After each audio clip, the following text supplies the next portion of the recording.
Hey, welcome to Biblical Greek. In today's lesson, we're going to actually back up and talk about English grammar. When I first took Biblical Greek, this was back in 1993, long time ago.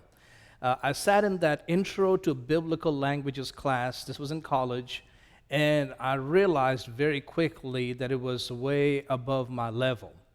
And I was drowning because the instructor was saying things like the subjunctive or the indicative or the participle or the infinitive. And I'm sitting there going, I know those words, I know those categories, but it's so long ago, and I could not keep up with Biblical Greek. And so I learned a very valuable lesson. Brush up on your English grammar, and it will help you tremendously when you take Biblical Greek.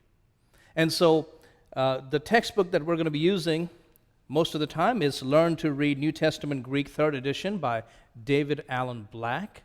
But today, as we begin our English grammar, we're going to be focusing on the book that I used. When I went to seminary in 1996, I began with The Elements of New Testament Greek by J.W. Wenham. The Elements of New Testament Greek by J.W. Wenham, and as you can see, it's a mess. And I love this book so much that I went out there and got a second copy. And I like it. I like Dr. Black's book, and I like this one too because it looks at Greek from a different angle. But the first chapter in J.W. Wenham's book is on English grammar. So some of the material I'm going to talk about in today's lesson is on English grammar. And this will be repetitious. This may be an old hat to you, but that's okay. Sometimes we need to go simple, okay? So let's talk about English grammar. Sentence. Every sentence has two parts, a subject and a predicate. The subject names the person or thing, and the predicate makes an assertion about the subject. Here's a good example. For example, I die. I is the subject, die is the predicate. Another example, the glorious gospel is sent into the world. The glorious gospel is the subject, sent into the world, or is sent into the world, is the predicate. One more example. Must I die? Okay. So here it's more understood. Okay. And must I die? Predicate. Another example. Go into the world. Who goes into the world? Well, that's a command. To you, it's understood. The subject is understood. You go into the world. So, subject, predicate.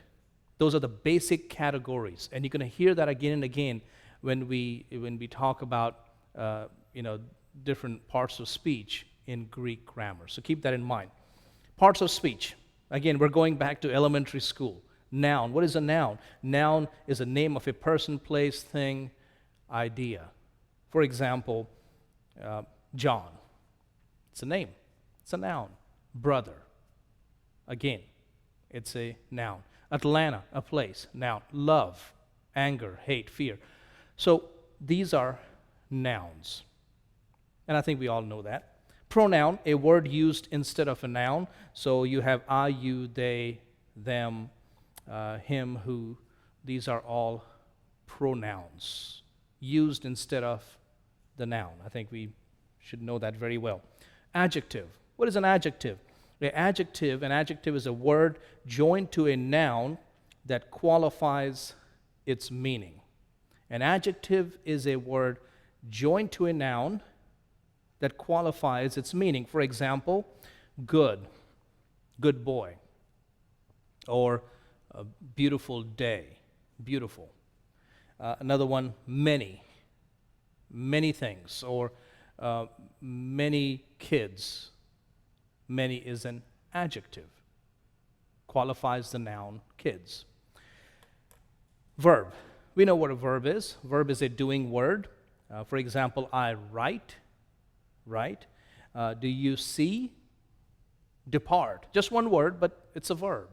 Depart. Kind of an imperative. Next is adverb. Just like the adjective qualifies the noun, the adverb is a word joined to a verb which qualifies its meaning. For example, immediately. He went. Immediately. Well. Or very. These are adverbs. Okay? So keep that in mind. Preposition. What is a preposition? A preposition is a word joined to and generally placed before a noun or a pronoun to show the relation of the person or thing denoted by the noun to something else. For example, off, with, by, in. Where are you going? Preposition. I'm going in the house. I'm going by the field. I'm going on the road. On, with, by, off. These are all prepositions. Okay? Conjunction. Okay? Conjunction. You know that old song, conjunction, junction. A word that joins sentences, clause, or words. So example would be and, but, because. These are all conjunctions. Another word is part of speech is interjection. What is an interjection? An exclamation. Alas, woe, behold. So you're going to come across in Greek words like idu, behold. And that's an exclamation and interjection. It interjects. These are all Greek words, by the way, and we're going to see that, how interject is like throwing something in. Interjection. Okay? So these are the basic parts of speech, which I'm sure we've learned all our lives. And if you've been through college, I'm sure you've gone through this in English comp and freshman comp. And if you're in a master's level, I'm sure you've gone over this, and you don't need to go over it. But again, just a quick brush up is all we're doing here. Let's go a little further. Again, English grammar. Article. What is an article? An article is a kind of an adjective that identifies the noun. There is a definite article, then there's also an indefinite article. Definite article, the boy, the house.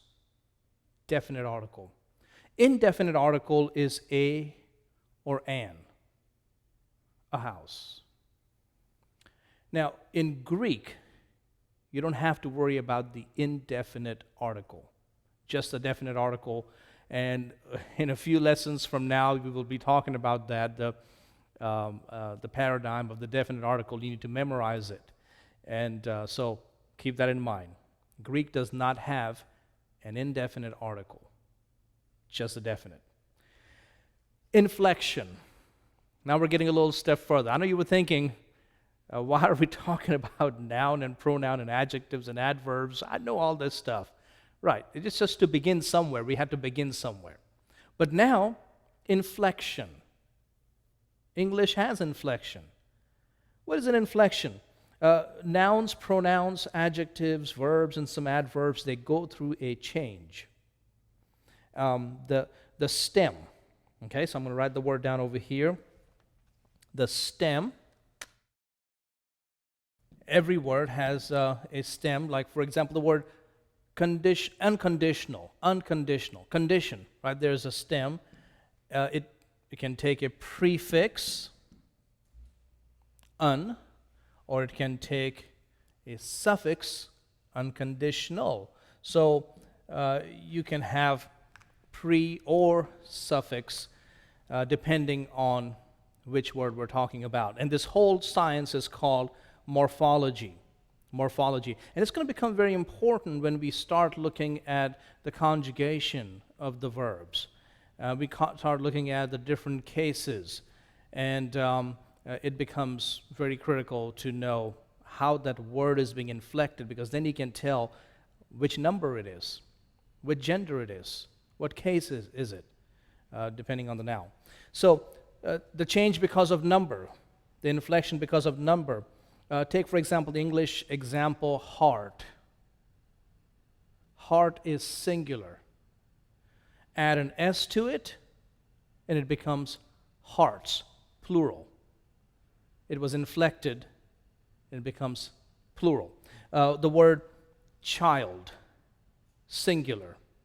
With an inflection en, ren, it becomes children, and becomes plural. So another example would be I is singular and we is plural. And the whole stem is changing there. Then there's change because of gender. In English, we basically have masculine, feminine, neuter genders. Now, sometimes they even talk about the common gender, but that's a little too complicated. But masculine, feminine, neuter. And in English language, when we talk about masculine, feminine, neuter, we're basically talking about the sex, right? So males are masculine, females are feminine, and typically things fall into the category of neuter. Not so in Greek. In Greek, those genders are usually based on the form of the word. So, for example, the word bread is masculine. The word head is feminine. And the word child is neuter. Paideon, neuter.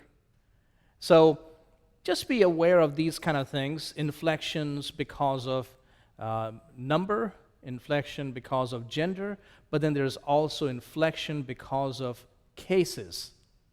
And we're going to talk about that in the next video.